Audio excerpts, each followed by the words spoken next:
Welcome back to Joe Stunner Boxing. You don't need me to tell you that Conor Benn versus CHRIS EUBANK Jr. is off. Um, I'm quite surprised it's off, actually. I thought they'd carry on with it. There's too much money at stake. But no. Although there are threats of legal action, Wasserman, Matchroom and so on are all concerned. The DAZN, they have decided, no, it's not worth the arse ache. So we're gonna postpone, I think was the word, this fight. Okay, I'm surprised about that. I had a chat with G-Man on his channel yesterday, and I think we both agreed it should be cancelled. That was morally the right thing to do. But we both, well, I certainly didn't think it would be cancelled, and it has been. Interesting. So we'll let the dust settle, and are the board going to be taken to court by Matchroom, Wasserman, DAZN, and everyone else? It wouldn't surprise me at all. But I think, to be honest with you, this is purely a damage limitation thing on behalf of Eddie Hearn, DAZN, and all concerned. Because had they gone ahead with this fight, they could not, under any circumstances in the future, have claimed any kind of moral high ground over any particular point regarding a promotion or the conduct of boxers, because ultimately people were going to turn around and they were going to say, well, that Conor Benn, hot test and the Eubank fight that went ahead. What? You're a hypocrite. Why are you saying this is wrong when you were clearly in the wrong then? No, they have to be seen to have some sort of moral compass. Now,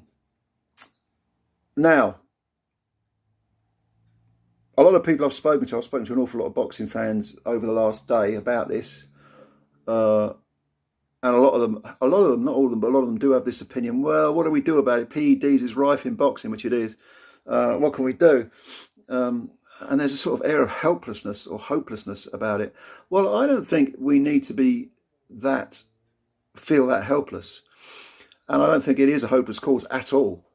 First of all, there are people who play fair and there are cheats. And I'm on the side of the people that play fair. Some people think it's cool to be on the side of the cheats. They're not people I've got a lot of time for, and they're not people I'm prepared to waste my breath on. You only get so many breaths in one life. I'm not going to waste it on them. I'm on the side of the people who believe in fair play, who believe that you should earn what you get, and you should do it fairly and with a bit of dignity and with a bit of respect. I believe in self-dignity. I believe in having a bit of personal pride, a bit of work ethic, and so on and so forth. So I'm on their side.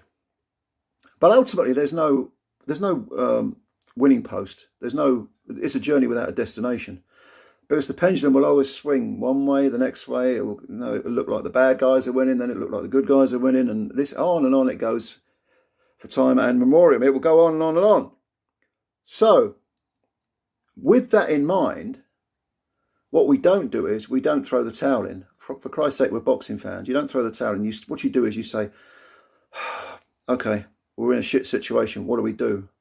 Or we carry on fighting. Well, how do we carry on fighting? Well, I think one good way, and this is just a theory. I'm not a lawyer. I'm not a, whatever you want to call it. I'm not a legal eagle, if you like.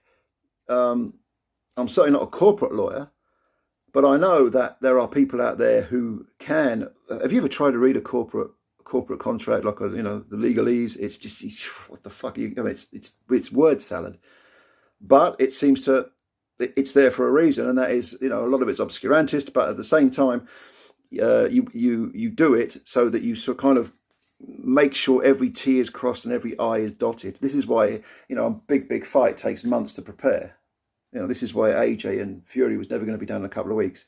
The contracts have to be, watertight and so on. Why can't you say with contracts, put it into a contract in legal terms that make it very clear what a fighter's obligations are, that if you pop hot for PEDs, not only is that contract null and void, but you are liable, you and your team maybe are liable, so that would be a trainer, nutritionist and so on, you and the listed below, the nutritionist, the trainer, all the people that you have to put down, you are liable for the recovery of all monies lost by all people connected to the promotion. So that would be the promoters, the undercard fighters who wouldn't get their purses, the platform, so DAZN, Sky, whoever. You as someone who has signed this contract, you have failed a drugs test and you are liable to pay everyone back. Now, nothing focuses the moral compass like the threat of bankruptcy. And I think, although I accept fully that, you know, I'm not a lawyer, I don't understand I don't fully understand how it could be implemented. I think it's a pretty damn good place to start.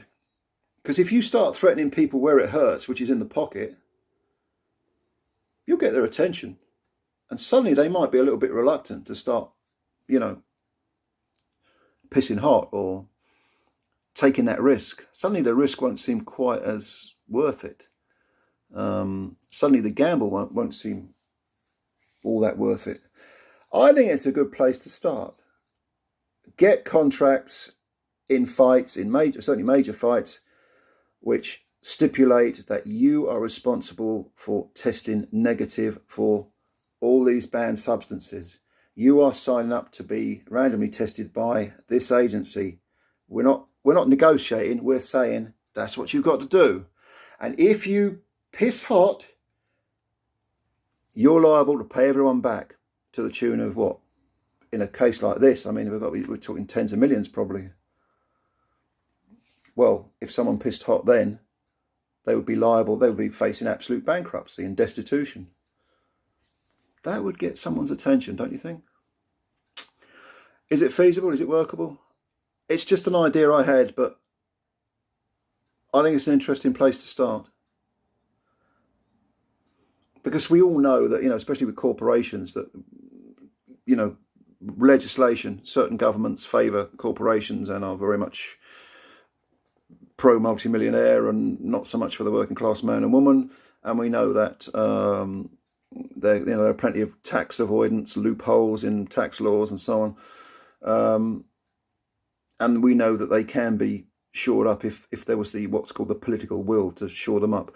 Well, we have to have the political will in boxing to take on performance-enhancing drugs, and those that peddle them, use them, promote them, all concerned. And it needn't just be the fighter that's liable. Like I say, it can be those mentioned below, the below listed trainer, nutritionist. I don't know. Maybe even the promoter. I don't know. Yeah. I don't know. What do you think? Tell me what you think. Maybe you think I'm whistling Dixie. That's all right. I don't mind.